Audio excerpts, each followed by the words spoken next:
दोस्तों, दुनिया में जियोपॉलिटिक्स बहुत तेजी से बदल रहा है। सीरिया से रूस और ईरान के पीछे हट जाने और असद सरकार के जाने के बाद मध्य पूर्व में तरह का नया संकट खड़ा हुआ है। इन सब के बीच अमेरिका के नवनिर्वाचित राष्ट्रपति डोनाल्ड ट्रंप का एक इंटरव्यू चर्चा में है। ट्रंप 20 जनवरी को आधिकारिक रूप से राष्ट्रपति पद की कमान संभालेंगे। व्हाइट हाउस में आते ही सबसे पहले वह कौन-कौन से फैसले लेंगे, इस इंटरव्यू में उन्होंने विस्तार से बताया है। राष्ट्रपति चुनाव जीतने के बाद एनबीसी न्यूज को घंटे भर का उन्होंने अपना पहला इंटरव्यू दिया है। इस इंटरव्यू में ट्रंप ने रूस यूक्रेन युद्ध, इमिग्रेशन, नाटो, बर्थराइट, जनवरी 6 की हिंसा, टैरिफ और अबार्सन पिल सहित तमाम बातें कही हैं। ट्रंप ने कहा है कि व्हाइट हाउस में आते ही वह इन सब पर आदेश पारित करेंगे। ये सभी ज्वलंत मुद्दे अमेरिका की घरेलू और वैश्विक नीतियों से जुड़ी हैं। जाहिर है कि इनमें बदलाव या बड़ा फैसला अमेरिका से लेकर दुनिया भर में हलचल पैदा करेगा। तो ऐसे में यह जानना जरूरी है कि अपने इस ताजा इंटरव्यू में ट्रंप ने कहा क्या है। सबसे पहले बात इमिग्रेशन की। अमेरिकी चुनाव में अवैध इमिग्रेशन एक बड़ा मुद्दा रहा है। ट्रंप अपनी चुनावी रैलियों में कहते आए कि राष्ट्रपति बनने पर वह अमेरिका में जितने भी अवैध अप्रवासी हैं, उन्हें निकाल बाहर करेंगे। अब उन्होंने अपने इस वादे को फिर से दोहराया है। इस इंटरव्यू में ट्रंप ने कहा कि बिना दस्तावेज के और आपराधिक गतिविधियों में लिप्त जितने भी अवैध अप्रवासी हैं, उन्हें वह पकड़-पकड़ कर अमेरिका से बाहर करेंगे। हालांकि उन्होंने कहा कि यह आसान काम नहीं है, बहुत मुश्किल और चुनौतीपूर्ण है, लेकिन इस काम को करने के लिए आपके पास नियम और कानून हैं।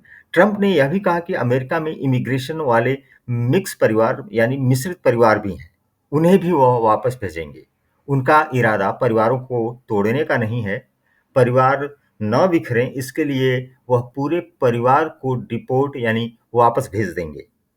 अमेरिका में अवैध अप्रवासियों की संख्या पर प्यू रिसर्च सेंटर का डेटा भी है। यह डेटा कहता है कि 2022 में अमेरिका में अवैध अप्रवासियों की संख्या 11 मिलियन यानी 1 करोड़ 10 लाख के करीब है। इसमें सबसे ज़्यादा अवैध अप्रवासी कैलिफोर्निया, फिर टेक्सास और फिर फ्लोरिडा में है। ट्रंप दूसरा बड़ा फैसला बर्थराइट सिटीजनशिप पर करेंगे।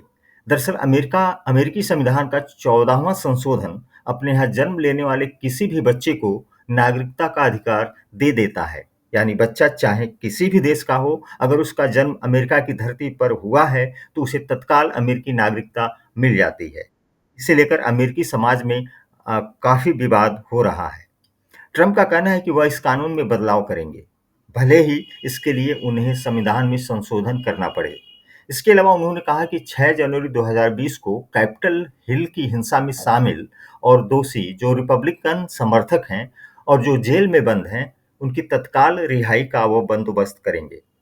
ट्रंप का कहना है कि ये लोग जेल में नरक जैसा जीवन बिता रहे हैं। कईयों के साथ बहुत ही बुरा बर्ताव हो रहा है। यही नहीं, अपने राजनीतिक विरोधियों के खिलाफ वह जांच का आदेश नहीं देंगे। ट्रंप ने यह भी कहा है कि वह अबार्सन पिल्स पर बैन नहीं लगाएंगे। अमेरिकी समाज में अबार्शन एक बड़ा मुद्दा है। अब इस मुद्दे पर ट्रंप अपने रुख में नरमी के संकेत दे रहे हैं।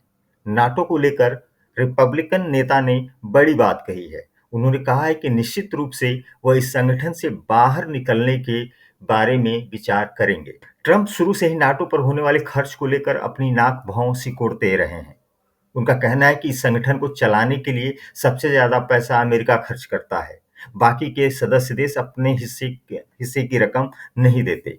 ट्रंप कह चुके हैं कि नाटो के देश यदि चाहते हैं कि अमेरिका उनकी सुरक्षा करे, तो सभी सदस्य देशों को बराबर पैसा देना होगा।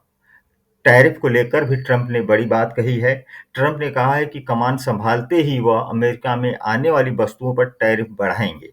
खासकर उन्होंने कनाडा और मैक्सिको से बनकर आने वाली वस्तुओं पर 25% अतिरिक्त टैरिफ लगाने की बात कही है। एक्सपर्ट मानते हैं कि इससे वस्तुओं के दाम में वृद्धि होगी और महंगाई भी बढ़ेगी। ट्रंप ने भी संकेत दिया है कि उनके इस फैसले के बाद अमेरिकी लोगों को महंगाई का सामना करना पड़ सकता है। जाहिर है कि ट्रंप के दूसरे कार्यकाल की पारी बेहद विस्फोटक होने वाली है। पहले कार्यकाल में हुई गलतियों से वह काफी सबक ले चुके हैं। उन गलतियों को वे दोहराएंगे नहीं। कारोबारी तो वो पहले से ही हैं, अब राजनीति के भी वो मंझे हुए खिलाड़ी बन गए हैं। अपने प्रशासन के महत्वपूर्ण पदों पर उन्होंने नियुक्तियां भी कर दी हैं। यह टीम आते ही काम पर लग जाएगी। अब सबकी नज़र 20 जनवरी पर टिकी है। इस दिन ट्रंप आधिकारिक रूप से अमेरिका के राष्ट्रपति बन जाएंगे। हमारी इस वीडियो को लाइक, शेयर और चैनल को सब्सक्राइब जरूर करें। धन्यवाद।